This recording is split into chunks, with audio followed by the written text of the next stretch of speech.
नमस्कार दोस्तों, आज के इस खास विश्लेषण में आपका बहुत बहुत स्वागत है। ये विशेष लेख एवं प्रस्तुति स्वतंत्रता संग्राम के महानायक बिपिन चंद्र पाल जी के जीवन, विचारों और राष्ट्र निर्माण में उनके अमूल्य योगदान पर आधारित है। इसे मूल रूप से राकेश श्रीवास्तव सारथी जी ने लिखा है।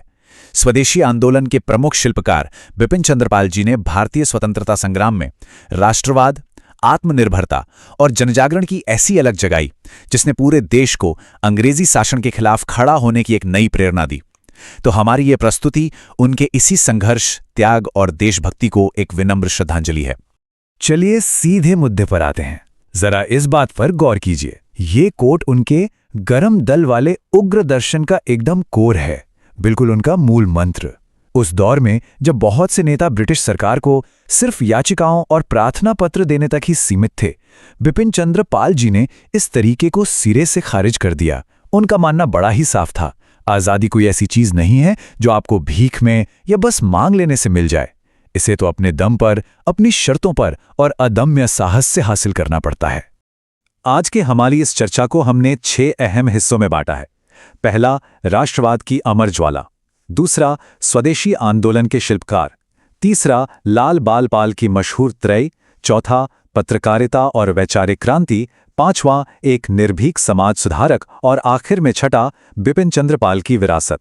तो शुरुआत करते हैं हमारे पहले हिस्से से, राष्ट्रवाद की अमर ज्वाला। उनका जन्म 7 नवंबर 1858 को सिलहट के पोयल गांव में हुआ था। ये जगह उस वक्त ब्रिटिश भारत का हिस्सा थी और आज के समय में बांग्लादेश में है। आपको पता है, बचपन से ही उनके अंदर शिक्षा और समाज सुधार की भावना कूट कूट कर भरी थी।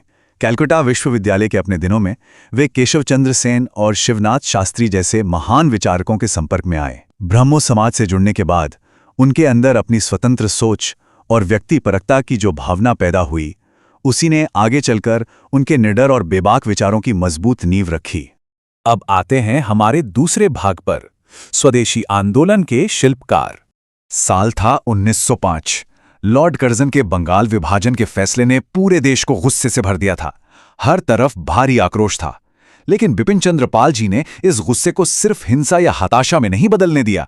उन्होंने इस जन आक्रोश को एक नई दिशा दी और उसे बदल दिया एक विशाल संगठित स्वदेशी आंदोलन में।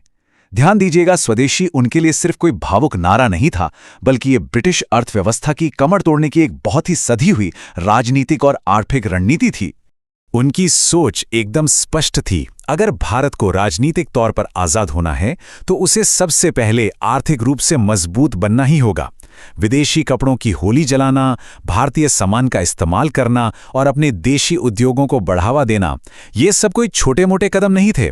ये भारत को पूरी तरह से आत्मनिर्भर बनाने के उसी बड़े विजन का एक अहम हिस्सा थे। हमारा तीसरा हिस्सा काफी दिलचस्प है, लाल बाल पाल की त्रयी। अब यहां सबसे अहम बात समझने वाली यह है कि उस दौर में कांग्रेस स्पष्ट रूप से 2 अलग-अलग वैचारिक खेमों में बट रही थी। एक तरफ नरम दल था, जिनका मानना था कि ब्रिटिश सरकार के साथ बातचीत करके धीरे धीरे बदलाव लाए जा सकते हैं, और दूसरी तरफ था गरम दल, जिसके एक बहुत ही प्रमुख चेहरे थे बिपिन चंद्र पाल। गरम दल का सीधा सा तर्क था कि क्रमिक सुधारों यानी धीरे धीरे बदलाव मांगने का वक्त अब जा चुका है। अब तो सीधी कार्रवाई और आर्थिक बहिष्कार के जरिए तुरंत पूर्ण स्वराज चाहिए। देखिए, यहां हम किसी विचार को सही या गलत नहीं कह रहे हैं, बस उस युग के इस गहरे वैचारिक टकराव को समझ रहे हैं। गरम दल के इन 3 प्रमुख नेताओं लाला लाजपत राय, बाल गंगाधर तिलक और बिपिन चंद्र पाल की जोड़ी इतनी जबरदस्त हिट हुई कि पूरा देश इन्हें लाल बाल पाल के नाम से जानने लगा। इन तीनों ने मिलकर देश के युवाओं में एक ऐसा करंट दौड़ा दिया कि स्वतंत्रता का संघर्ष, जो अब तक सिर्फ सभ्य अपीलों तक सीमित था, वो अब पूर्ण स्वतंत्रता की एक अडिग और कभी न झुकने वाली मांग में बदल गया। चलिए आगे बढ़ते हैं चौथे भाग की ओर, पत्रकारिता और वैचारिक क्रांति। अब बात करते हैं उनके सबसे बड़े हथियार की, उनकी कलम। उनकी पत्रकारिता सिर्फ खबरें छापने का काम नहीं थी, ये अपने आप में एक मिशन था। 1880 में परिदर्शक की स्थापना से लेकर 1906 में दैनिक वंदे मातरम की शुरुआत तक उनका एक ही लक्ष्य था, पंथनिरपेक्षता, तर्कवाद और उग्र राष्ट्रवाद के विचारों को आम जनता के दिलों तक पहुंचाना। उनके लेख इतने तीखे और प्रभावशाली होते थे कि ब्रिटिश हुकूमत भी उनकी कलम से खौफ खाती थी। और सबसे बड़ी बात, उनका चरित्र सिर्फ कागजों तक सीमित नहीं था। वे जो लिखते थे, वक्त आने पर उस पर अमल भी करते थे। जब ब्रिटिश सरकार ने वंदे मातरम राजद्रोह मामले में अरविंद घोष को फंसाने के लिए बिपिन जी पर गवाही देने का भारी दबाव बनाया, तो उन्होंने साफ साफ इनकार कर दिया। इसके लिए उन्हें 1907 में 6 महीने जेल की सजा भी काटनी पड़ी, लेकिन उन्होंने अपनी वफादारी और अपने उसूलों से कभी कोई समझौता नहीं किया। अब बात करते हैं 5वें हिस्से की, एक निर्भीक समाज सुधारक। यहां पर गौर करने वाली बात यह है कि उन्होंने राजनीतिक और सामाजिक दोनों मोर्चों पर बिल्कुल एक समान लड़ाई लड़ी। एक तरफ वे अंग्रेजों के दमनकारी कानूनों का कड़ा विरोध कर रहे थे, तो दूसरी तरफ वे असम के चाय बागान मजदूरों के हकों के लिए भी आवाज उठा रहे थे। उन्होंने जाति प्रथा जैसी सामाजिक रूढ़ियों का डटकर सामना किया।